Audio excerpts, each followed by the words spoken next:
यासाईको psycho खान्जी सिकौँ है। Psycho खान्जी सिक्नु अगाडि पहिला यिनीहरूलाई टुक्र्याउने है। खान्जी देख्ने बित्तिकै टुक्र्याइहाल्नुपर्छ है डबल खान्जी आएपछि। यो चाहिँ एन4 लेभलको खान्जी हो। त्यसैले एन5 मा चाहिँ सिङ्गल सिङ्गल आउँछ, एन5 मा नै आउँछ डबलहरू होइन।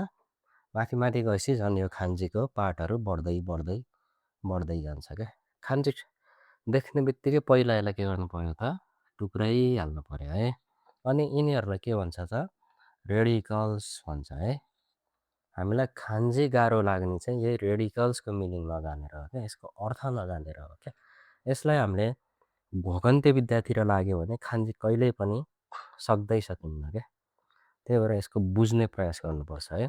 यसको अर्थ चाहिँ साई हुन्छ होइन, साई अथवा ला भन्छ। यसको अर्थ चाहिँ भेजिटेबल्स अथवा ग्रिन सागसब्जी हरियो परियो भन्ने हुन्छ है।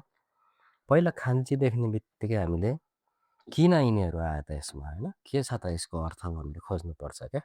यसको अर्थ भनेको यो माथिको यसको अर्थ चाहिँ यो ग्रास अथवा प्लान्ट भन्ने हुन्छ कि घाँसपातको रेडिकल्स हो है। यो भनेको चाहिँ हातको रेडिकल्स हो क्या। यो हातको रेडिकल्स धेरै हुन्छ कामअनुसार, किनकि हरेक एक्सनमा हाम्रो हात जाने भएको भएर है।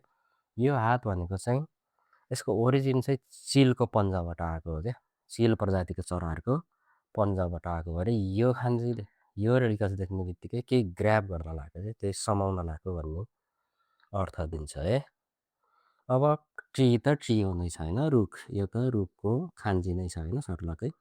यो भन्नुको मतलब के त, कसरी बन्यो त, किन यो तिनवटा आयो त नि, किन घाँसपात आयो, किन हात आयो, किन रुख आयो, यो बुझ्नुपर्छ क्या। मेन भनेको यो खान्जी कसरी बनेछ क्या। यति बुझ्यो भने खान्जी एकदमै सजिलो हुन्छ।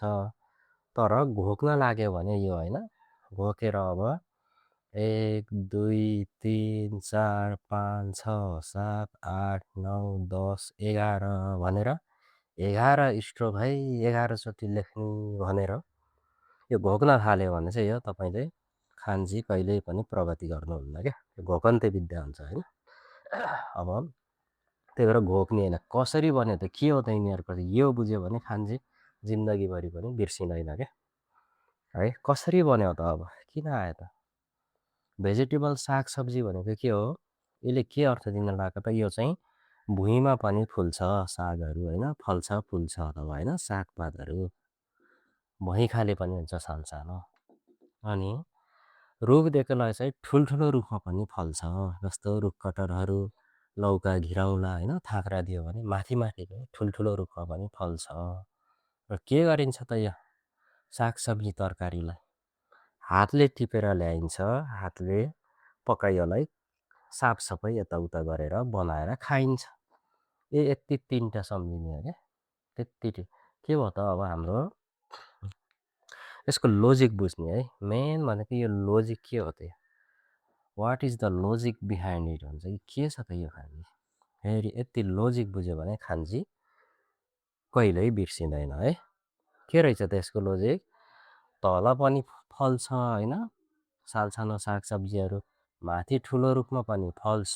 अनि के गरिन्छ त, हातले टिपेर ल्याइन्छ, हातले नै धोइ पखाली गरी पकाइन्छ र खाइन्छ। त्यही भएर यो तिनवटा आयो क्या।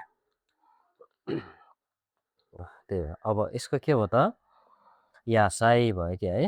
यसको यासाई भन्ने हो है। यासाईको के छ त अगाडिको यो, अब यसलाई पनि टुक्राउनु पर्छ है। यो पनि यन्फोकै हो है, यन्फोकै खान्जी हो। यो भनेको जमिन भन्ने हुन्छ कि बन्जर जमिन के बाँझो जमिन टाइपको हुन्छ क्या। सागसब्जी के गरिन्छ त, बाँझो जमिनमा खनजोत गरी माटोलाई फर्टिलाइज गरी बनाइन्छ सागसब्जी तरकारी। यसरी तपाईँहरूले खान्जी बुझ्नु छ भने चाहिँ दुईवटा देख्ने बित्तिकैलाई ब्रेकडाउन गरिहाल्नुपर्छ क्या।